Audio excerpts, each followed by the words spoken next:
Hello and a very warm welcome to another video from Auto Night. This week I'm a very long way from my home in the south of England. I'm here in the San Francisco Bay Area, USA, and I'm going to be talking to you about what is often said to be the fastest SUV on the market.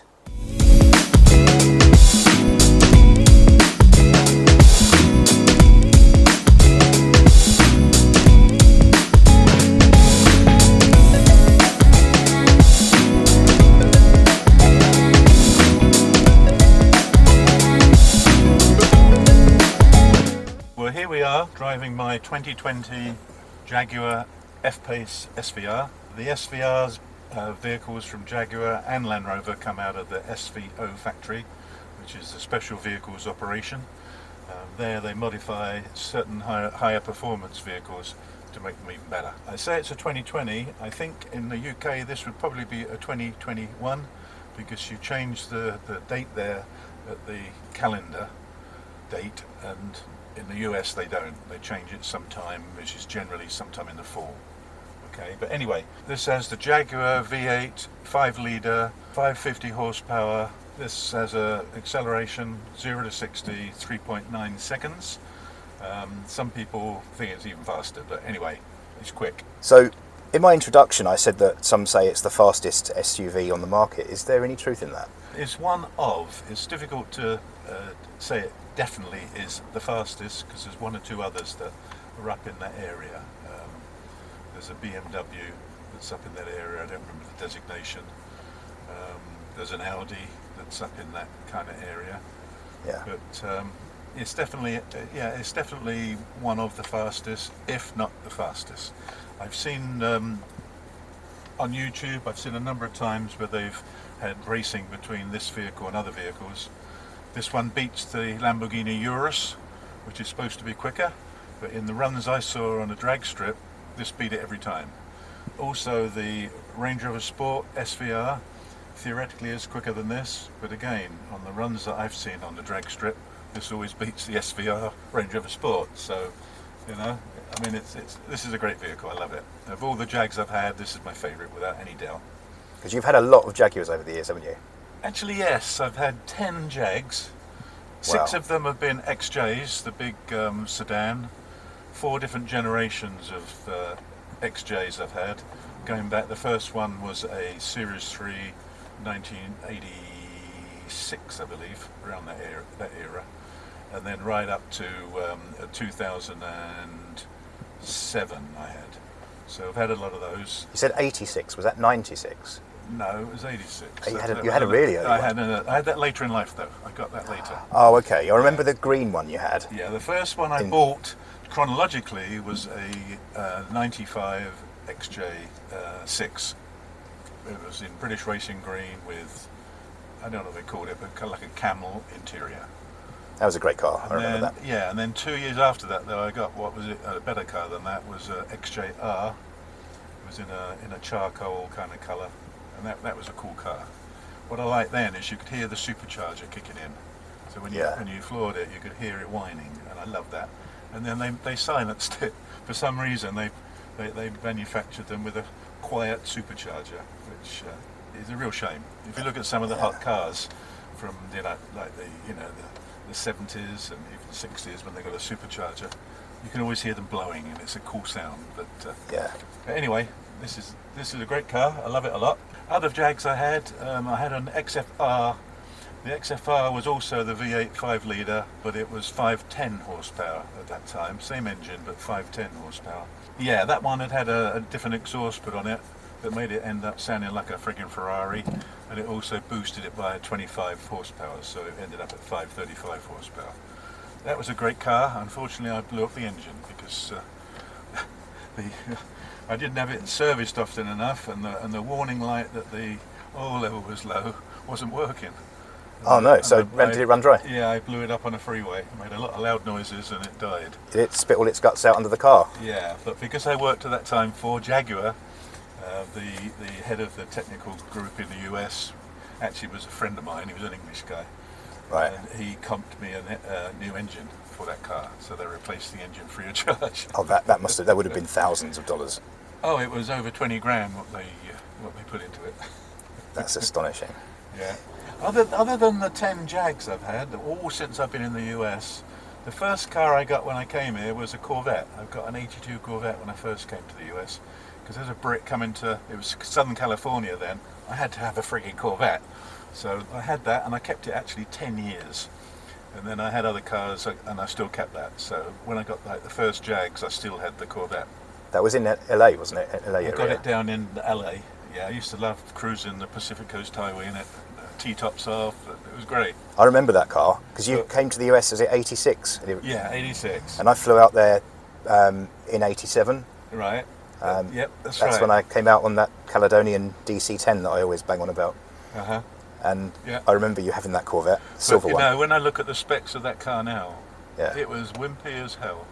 It was 0 to 60, it was like 8.8 seconds or something. Wow. Whereas the current Corvette's a regular C8 Corvette, because now I'm working for Chevrolet, the current C8 Corvette 0 to 60 is like 2.9 or 2.8, something like that. So it's amazing. It was 10. Nowadays it would be classed as slow. Oh yeah, it was wimpy. But at the time, in those days it was great.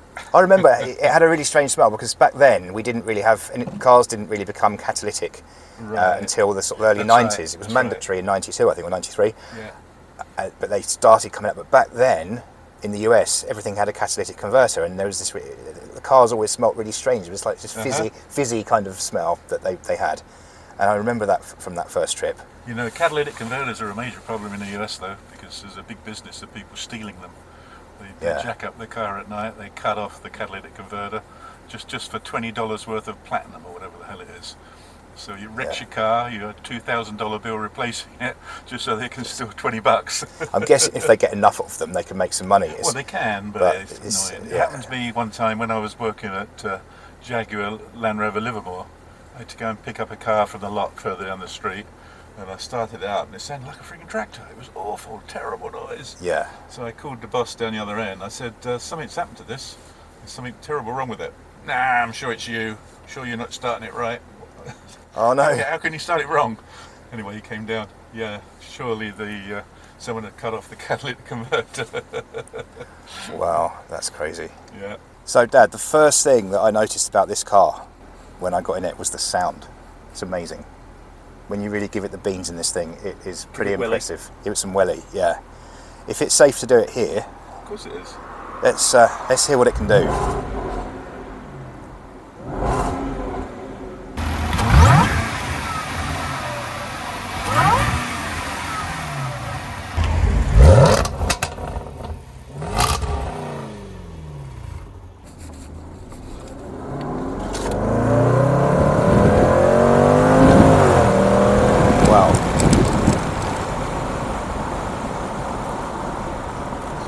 Great.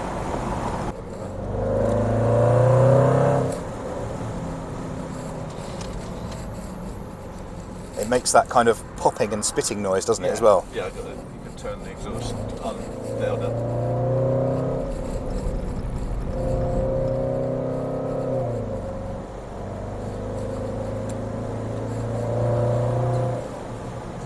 So what are your plans next when you replace this eventually? Or is this your forever car now? Probably my forever car. It's a 3-year lease, well, 3.25-year lease, and I've got a year left.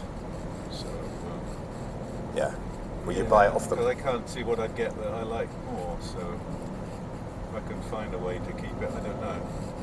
It depends on... I'm not sure how that works. Do you just buy it off them at the end? Do you get an option to buy it back, or is it... Yeah.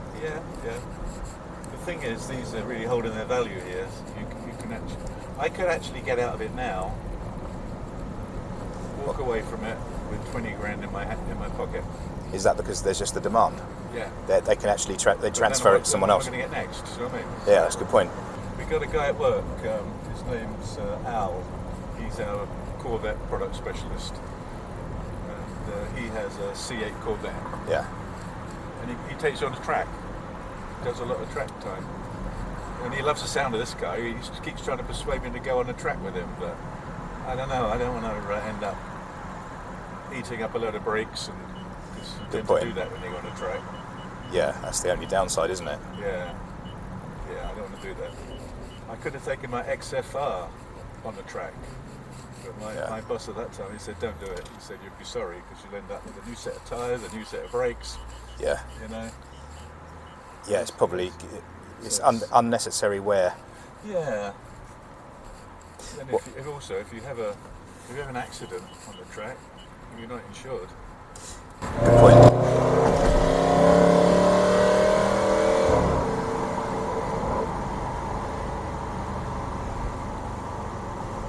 Right, see down here you've got these buttons here.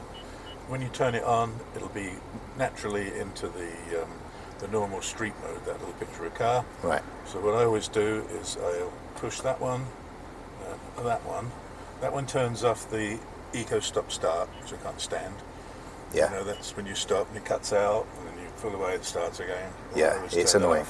So that's off, and it's in the dynamic mode there, the little checkered flag one. Yeah.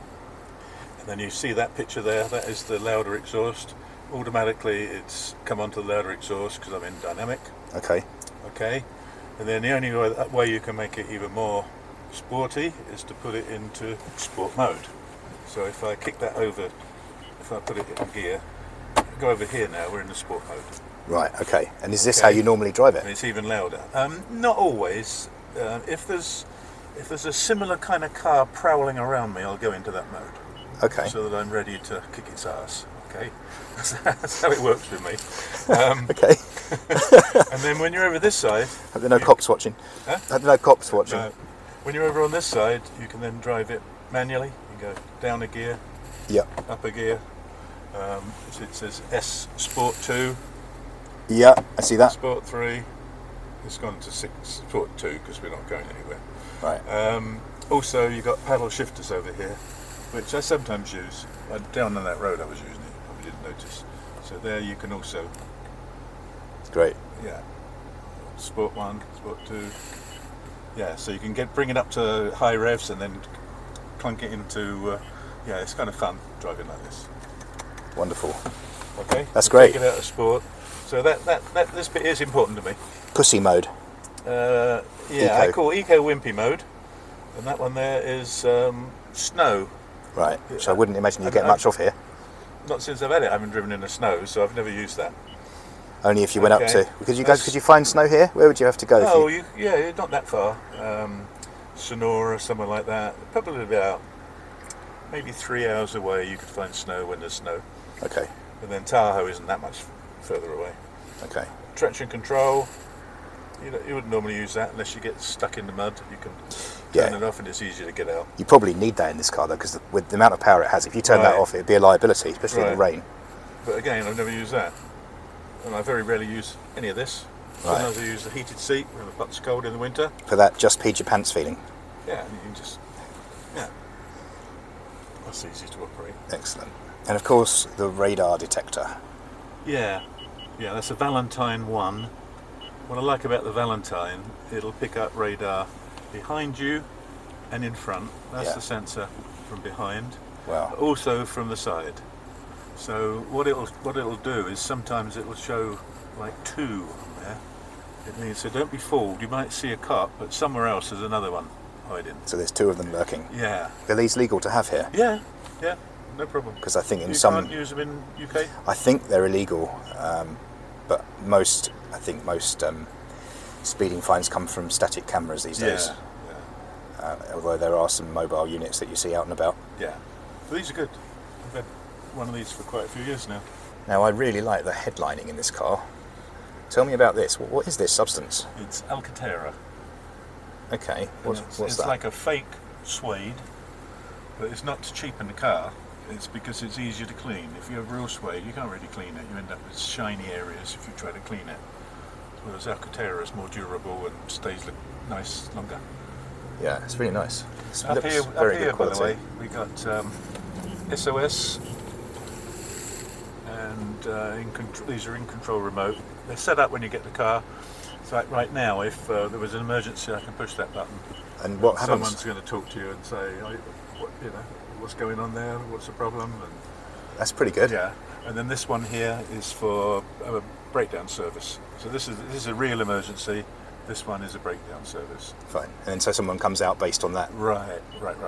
And the thing is with this, it knows if you push this one, the SOS one, it knows which way you're facing. So if you're on a freeway, yeah, it knows which side of the freeway you're on.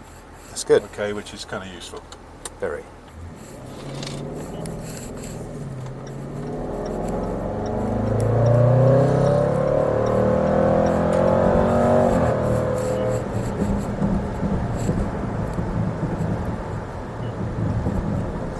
That's a good sound. It's really, it's instantly recognisable when you turn into the road.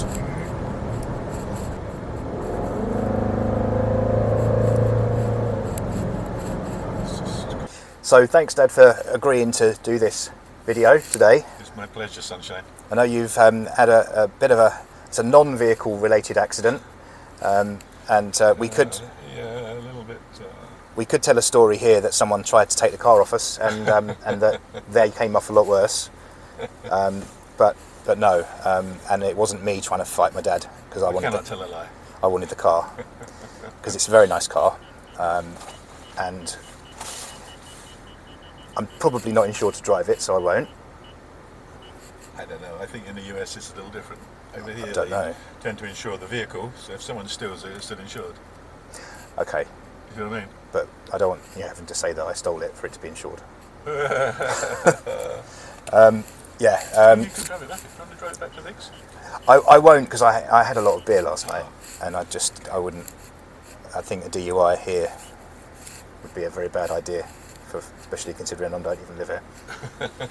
Yeah, you can do a runner, and I'm not going to come after you, are they? True.